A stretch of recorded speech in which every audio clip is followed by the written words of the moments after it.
Sepsis. Definición, criterio y fases, cambios fisiopatológicos, intervención nutricional.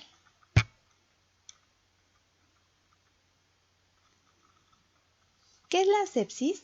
Se define como una infección sospechosa o documentada clínica y/o microbiológicamente con uno o más de los criterios de síndrome de respuesta inflamatoria sistemática.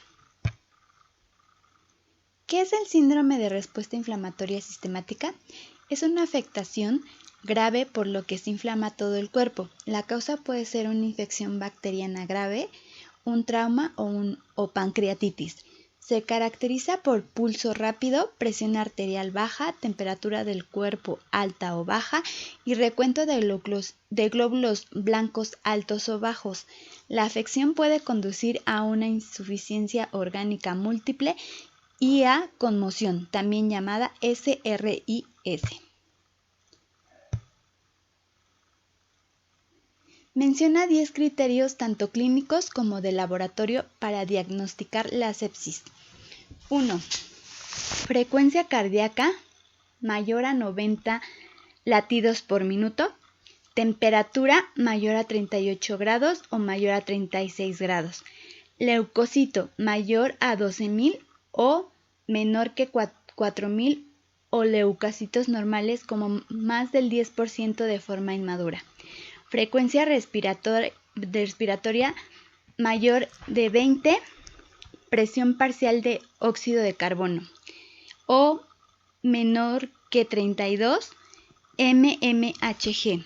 Alteración del estado mental, edema significativo o balance hídrico positivo mayor a 20 ml sobre kilogramos en 24 horas. Hipoglucemia mayor de 120 miligramos por día en ausencia de diabetes. Procalcitonina mayor de 2 veces el valor normal. Proteína C reactiva mayor de 2 veces el valor normal. Saturación de sangre venenosa mixta. Saturación venenosa mixta de óxido mayor a 70%. Menciona las dos fases del estrés metabólico en la sepsis y en qué consiste cada uno. La fase EBB, también denominada como fase de hipometabolismo o choque, se caracteriza primordialmente por la hipovolemia, hipotensión, hipoxia tisular e hipometabolismo. Los cambios observados durante la fase EBB se deben a la intensa actividad simpática que ocasiona caídas del gasto cardíaco y con ello disminución del transporte y consumo de oxígeno, el gasto energético y la temperatura corporal. Todo ello asociado a un aumento de la concentración sanguínea de la glucosa, lactato y ácido graso libre. La fase flow, reconocida esta fase como la hipermetabolismo, se desarrolla en el periodo post-reanimación, luego de alcanzar la estabilidad hemodinámica y la correcta saturación tisular del oxígeno.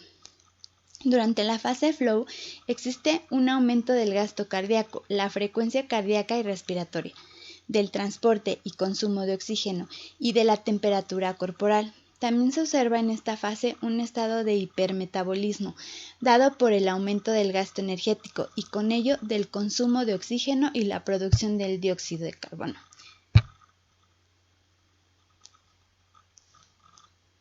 ¿Cuál es el incremento del gasto energético en una persona con sepsis? El gasto energético suele incrementar entre el 1.5 a 2.0 veces sobre los propios del estado basal del individuo, pero suele observarse aumentos mayores en dependencias del tipo y la gravedad del estrés. ¿Qué es la falla orgánica múltiple en la sepsis? La perpetuación del CIRS, producto de las complicaciones aparecidas durante la evolución del paciente clínico y/o el tratamiento inadecuado de los factores causales, puede conducir a la falla orgánica múltiple. Menciona 10 alteraciones fisiopatológicas en la falla orgánica múltiple. 1. La falla orgánica múltiple, entre paréntesis FOM, se deprime la gluconeogénesis hemática, por lo que puede aparecer hipoglucemia. 2. Aumenta la concentración sanguínea del ácido láctico, entre paréntesis, con las consiguientes acidosis metabólicas. 3. Disminuye la capacidad del hígado para sintetizar proteínas. 4. El aporte oxógeno de proteínas en esta etapa solo contribuirán a incrementar la producción hepática de urea. 5. La elevación de los valores de las mismas en la sangre del paciente agrava la desregulación del medio interno y añadiendo el riesgo de una encefalopatía hepatoamoníaca.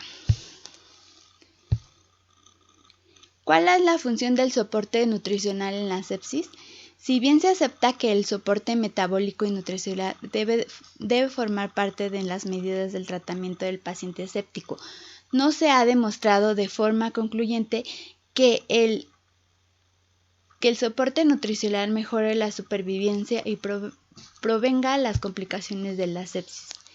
En particular, ¿cuál es la función de la nutrición enteral y cuándo se debe indicar en la sepsis? La implementación temprana de la nutrición enteral sería el primer punto a discutir. Teóricamente, la nutrición enteral puede asistir en la preservación de la integridad de la mucosa intestinal y de esta manera prevenir la translocación bacteriana. En 2 puntos. Para muchos, el evento desencadena de la difusión orgánica. ¿Cuáles son las consecuencias de la nutrición enteral en la sepsis?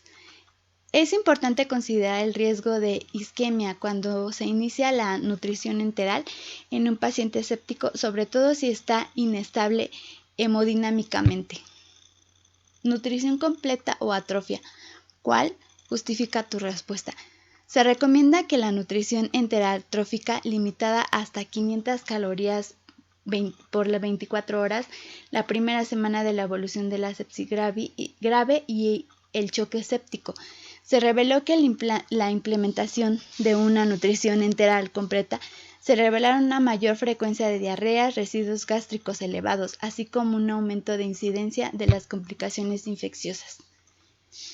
¿Cuál es la función de la nutrición parental? ¿Es recomendable? La vía enteral debe preferirse antes de la parental para aportar los nutrientes prescritos como complemento de los esquemas de nutrición parental y como estrategia de prevención de la progresión de la FOM. La nutrición parental debe considerarse cuando la vía enteral no es suficiente para satisfacer los requerimientos nutricionales del paciente. ¿Cuáles son las recomendaciones de carbohidratos, lípidos y proteínas en pacientes sépticos? El importe de carbohidratos representa del 70 al 30%, es decir, 5 a 6 gramos por kilo por día. Lípidos, el 10%, de 1 a 2 kilogramos por día. Proteínas, de 20 al 30%, 1.2 a 1.5 gramos por kilogramo por día. Gracias.